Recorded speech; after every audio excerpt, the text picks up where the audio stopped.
हर खबर पर होगी आपकी पकड़। डाउनलोड कीजिए एबीपी लाइव ऐप। अति चिंता की बात है कि खासकर इस समय चीन के मुद्दे को लेकर पिछले कुछ दिनों से मर्यादाओं को भी लांघकर जो कांग्रेस व बीजेपी के बीच में एक दूसरे पर आरोप प्रत्यारोप लगाकर इसकी आड़ में जो घिनौनी राजनीति की जा रही है, ये देश हित में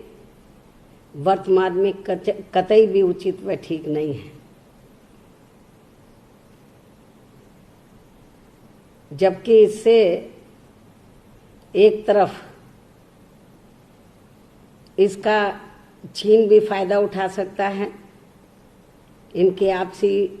लड़ाई का, लेकिन इसके साथ साथ ये जो कुछ पिछले कुछ दिनों से चीन के मुद्दे को लेकर कांग्रेस और बीजेपी में चल रहा है, तो इससे बड़ा भारी नुकसान अपने देश की जनता को हो रहा है। क्योंकि इस लड़ाई में, इन दोनों की लड़ाई में जो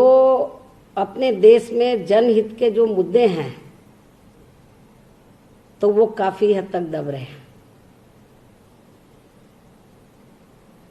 और जिससे जनता को बड़ा भारी नुकसान हो रहा है। आप लोग डीजल और पेट्रोल के दाम कोई ले लें तो पिछले कई दिनों से लगातार पेट्रोल और डीजल के दाम बढ़ रहे हैं, लेकिन इससे नुकसान तो आम जनता को होगा। क्योंकि जब डीजल और पेट्रोल के दाम बढ़ेंगे तो इससे सभी वस्तुएं, रोजमर्रा की जो वस्तुएं हैं वो महंगी होंगी, उस पर इसका बुरा असर पड़ेगा, कीमतें बढ़ेंगी। तो प्रभावित कौन होगा? जो गरीब लोग हैं, मध्यम वर्ग के लोग हैं, वो प्रभावित होंगे। लेकिन अब इन दोनों की लड़ाई में, कांग्रेस और बीजेपी की चीन के मुद्दे को लेकर जो दोनों की जो लड़ाई चल रही है, एक दूसरे पर आरोप प्रत्यारोप लगा रहे हैं, तो इससे ये जो जनहित के मुद्दे हैं, जो इस समय डीजल और पेट्रोल की दाम का बहुत गर्म मुद्दा है, ये काफी हद तक दब रहा है। जबकि डीजल और पेट्रोल के मामले में मैं केंद्र सरकार को यही कहना चाहूंगी कि एक तरफ तो अपने देश की जनता कोरोना की महामारी की मार से परेशान है, वो काफी हर प्रकार से वो आर्थिक दिक्कत में है, और दूसरी तरफ डीजल और पेट्रोल ने इनकी परेशानियां और बढ़ा दी हैं। इसलिए मेरा केंद्र की सरकार को यही कहना है कि सरकार को डीजल और पेट्रोल के जो दाम है इसको नियंत्रित करना चाहिए, इसको जल्दी ही नियंत्रित करना चाहिए, नहीं तो इससे बड़ा भारी जनता को नुकसान होगा और इससे फिर जनता त्राही त्राही करेगी, और मैं समझती हूँ कि वो जनता के हित में ठीक नहीं होगा। इसके अलावा मेरा ये भी कहना है कि पिछले कुछ दिनों से मैं ये देख रही हूँ कि राज्यों की भी सरकारें, केंद्र की भी सरकार, चाहे वो किसी भी पार्टी के, केंद्र में बीजेपी की है, राज्यों में चाहे कांग्रेस की सरकार हो, या फिर जिन राज्यों में बीजेपी या अन्य पार्टियों की सरकारें हैं, तो पिछले कई दिनों से तो ये खास तौर से अपने देश को आत्मनिर्भर बनाने के नाम पर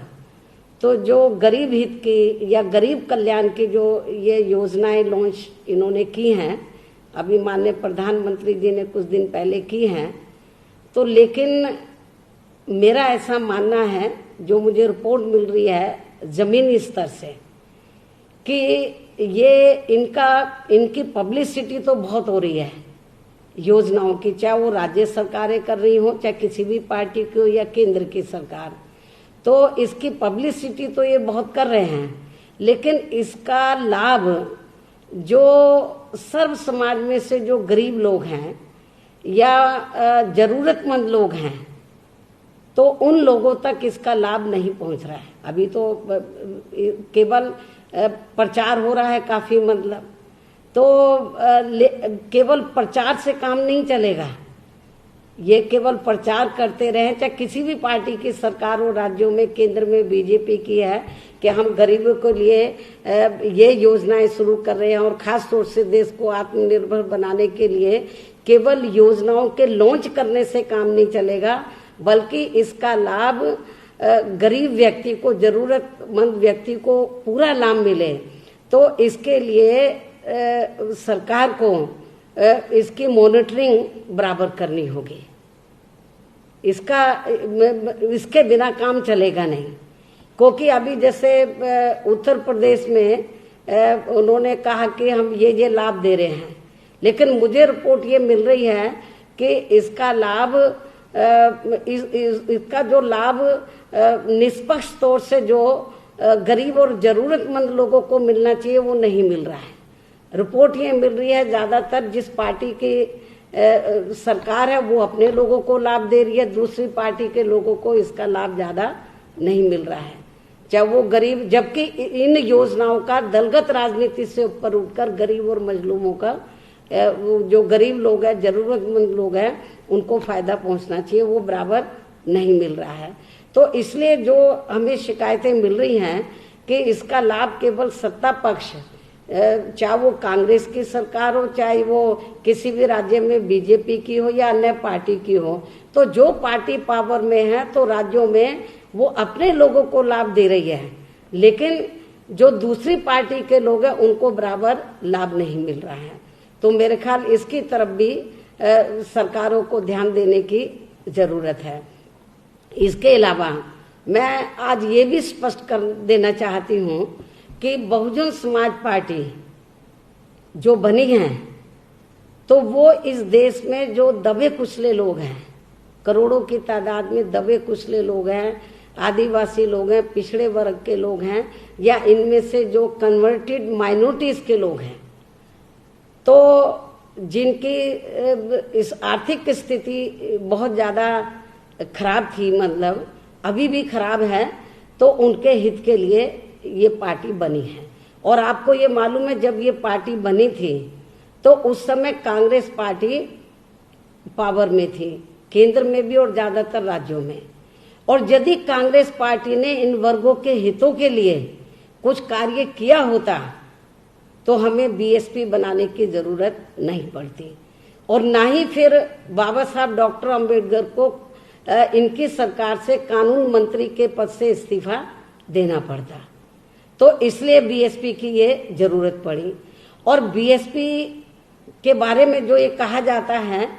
कि जब कांग्रेस पार्टी केंद्र की सत्ता में रहती है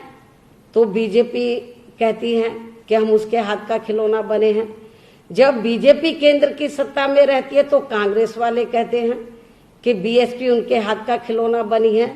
मैं कांग्रेस और बीजेपी दोनों को ये बताना चाहती हूँ, दोनों पार्टियों को, कि बीएसपी किसी भी पार्टी के हाथ का खिलौना नहीं है। बीएसपी एक इंडिपेंडेंट और एक नेशनल लेवल की पार्टी है, और जिन लोगों के हित के लिए ये पार्टी बनी है उनके हित के लिए ये पार्टी कार्य कर रही है। और ये इनकी पुरानी ये इनका पुराना आरोप है। तो जब बीजेपी सत्ता में रहती है तो कांग्रेस बीएसपी के ऊपर आरोप लगाती है, जब कांग्रेस सत्ता में रहती है केंद्र में तो बीजेपी आरोप लगाती है कि हम उनके हाथ का खिलौना बने। हम किसी के हाथ का खिलौना नहीं बने हैं, क्योंकि मुझे मालूम हुआ कि खास तौर से चीन को मुद्दे को लेकर जब हमारी पार्टी ने केंद्र सरकार का समर्थन किया, क्योंकि जो देश हित के मुद्दे हैं उसके बारे में हमारी पार्टी का, चाहे कांग्रेस पावर में रही हो केंद्र में, चाहे बीजेपी इस समय पावर में है, जब भी देश के हित के मुद्दे आए हैं तो हमने दलगत राजनीति से ऊपर उठकर कांग्रेस का भी साथ दिया और बीजेपी का भी हमने बराबर साथ दिया है। चीन के मुद्दे पर हम बीजेपी के साथ खड़े हैं, क्योंकि हमें देश हित में बीजेपी की सरकार जो भी फैसला लेगी हम उनके साथ में खड़े हैं। लेकिन अब कांग्रेस ये कहे कि इस मुद्दे पर उनके साथ बीएसपी खड़ी हो जाए, ये बिल्कुल इससे हम सहमत नहीं हैं, क्योंकि कांग्रेस उनकी हामियां नहीं मिला रही है। इसलिए कांग्रेस के लोग आए दिन कुछ ना कुछ बेहूदी बातें करते रहते हैं बीएसपी के बारे में, कि बीएसपी बीजेपी की एक वो प्रवक्ता के रूप में काम कर रही है। मैं कांग्रेस को ये बताना चाहती हूँ, कांग्रेस पार्टी को, कि बीएसपी न कांग्रेस की प्रवक्ता है रही है कभी, न बीजेपी की प्रवक्ता है, न कभी आगे भविष्य में भी न कांग्रेस बीजेपी अन्य किसी भी पार्टी की प्रवक्ता बीएसपी नहीं रहेगी, स्पोक्समैन नहीं रहेगी, नहीं रही है, ना आगे भी कभी रहने वाली। और इनको ये मैं बताना चाहती हूँ, बीएसपी जो है सही मायने में जो प्रवक्ता किसकी है, परम पूज्य बाबा साहब डॉक्टर अंबेडकर की मूवमेंट की है। मान्यवर श्री कांशीराम जी की त्याग और तपस्या की वो प्रवक्ता है, जिनके बताए हुए रास्ते पर ये पार्टी बनी है। तो इसलिए मैं सभी पार्टियों को ये कहना चाहती हूँ कि बीएसपी को ये ना सोचें कि हमारे लोग, मैं सभी पार्टियों को कहना चाहती हूँ कि ये इस किस्म की बयानबाजी करके या गलत आरोप लगाकर या इस किस्म की बेहूदी बात करके हमारे लोगों को गुमराह कर देंगे। मैं समझती हूँ कि बीएसपी के लोग अपनी जगह वो खड़े हुए हैं और वो गुमराह होने वाले कतई भी नहीं हैं, और बीएसपी के लोग इनको अच्छी तरीके से जवाब देना जानते हैं। बीएसपी के लोगों को ये मालूम है, और मैं कांग्रेस को भी ये बताना चाहती हूँ कि बीएसपी अपनी आइडियोलॉजी के हिसाब से चलती है। उन्हें शायद अभी मालूम नहीं है, कांग्रेस के लोगों को यदि मालूम है तो जानबूझ के वो शैतानी कर रहे हैं कि जब हमने उत्तर प्रदेश की जनता जब दोबारा से चुनाव में नहीं जाना चाहती थी, पिछले कुछ चुनाव हुए थे, तो हमने जब बीजेपी के साथ मिलकर सरकार बनाई, और जब उसके बाद जब ये तीसरी बार सरकार बनी मिली जुली, और उस समय केंद्र में बीजेपी पावर में थी, तो बीजेपी ये चाहती थी कि बीएसपी के साथ मिलकर चुनाव लड़ा जाए, लेकिन हमने मना कर दिया कि सरकार मिलकर बनाना एक अलग चीज है, लेकिन चुनाव लड़ना एक अलग चीज है। आपकी आइडियोलॉजी अलग है, हमारी आइडियोलॉजी अलग है। उन्होंने नाराजगी जताई कि हमें सोचना पड़ेगा, हमने उनको सोचने का समय नहीं दिया, हमने अपनी सरकार खुद ही छोड़ दी थी। मैंने मुख्यमंत्री के पद से इस्तीफा दे दिया था। तो ये भी मालूम है कांग्रेस के लोगों को, अच्छी तरीके से मालूम है, लेकिन फिर भी क्योंकि उनको ये मालूम है कि बीएसपी बनी किसकी वजह से थी, कांग्रेस की वजह से। कांग्रेस ने यदि आजादी के बाद ईमानदारी निष्ठा से काम किया होता, और जो दबे कुचले लोग हैं, वीकर सेक्शन के लोग हैं और बैकवर्ड क्लास के लोग हैं, माइनॉरिटीज के लोग हैं, उनके हितों में कार्य किया होता तो हमें बीएसपी बनाने की जरूरत नहीं पड़ती। ना तो उनका आरक्षण का कोटा इन्होंने पूरा किया, और ना ही इनकी आर्थिक स्थिति को मजबूत किया। और ये कोरोना महामारी ये जो इस समय फैली हुई है पूरी दुनिया में, अपने देश में भी, और और जब ये बीमारी फैली और बड़े पैमाने पर जब पूरे देश में, खास तौर से उत्तर प्रदेश और बिहार, जो और भी राज्यों के लोग थे जिन्होंने वहां से पलायन किया और अपने प्रदेश में वापिस आए, जो प्रवासी लोग थे, वो क्यों आए? वो इसलिए क्योंकि वहां की सरकारों ने उनका बराबर प्रबंध नहीं किया रहने का और खाने का। लेकिन सोचने की बात यह है कि उत्तर प्रदेश, बिहार, मध्य प्रदेश और ये हरियाणा और ये और भी राज्यों के लोग ये अपने राज्यों को छोड़कर ये कब गए थे रोटी रोजी के लिए? ये कब गए थे? ये तब गए थे जब केंद्र में और ज्यादातर राज्यों में कांग्रेस पावर में थी। और यदि कांग्रेस पार्टी सत्ता में रहते हुए इनके लिए रोटी रोजी का प्रबंध करती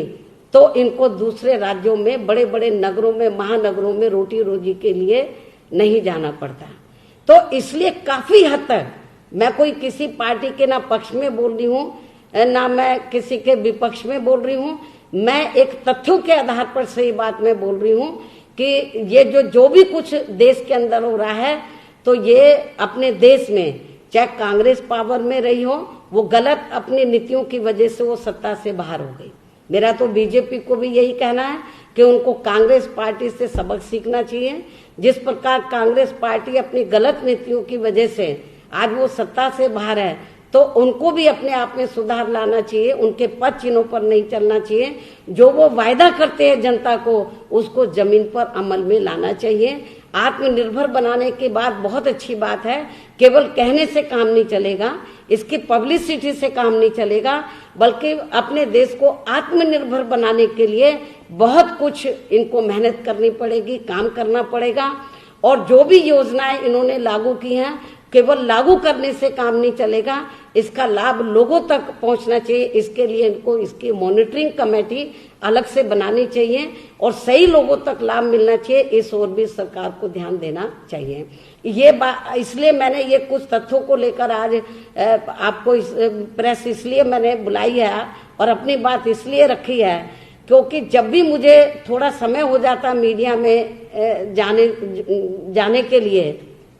हालांकि मैं बीच बीच में ट्वीट करती रहती हूँ, लेकिन जब भी थोड़ा ज्यादा समय हो जाता है तो हमारी कुछ विरोधी पार्टियां तो वो बीएसपी को सोचती हैं कि अपने हाथ का खिलौना बना लें, इसकी आड़ में फायदा उठा लें, चाहे वो सत्ता हो या विपक्ष हो। बीएसपी किसी के हाथ का खिलौना नहीं बनेगी। बीएसपी की एक विचारधारा है और बीएसपी एक पॉलिटिकल पार्टी बाद में है, एक मूवमेंट पहले है।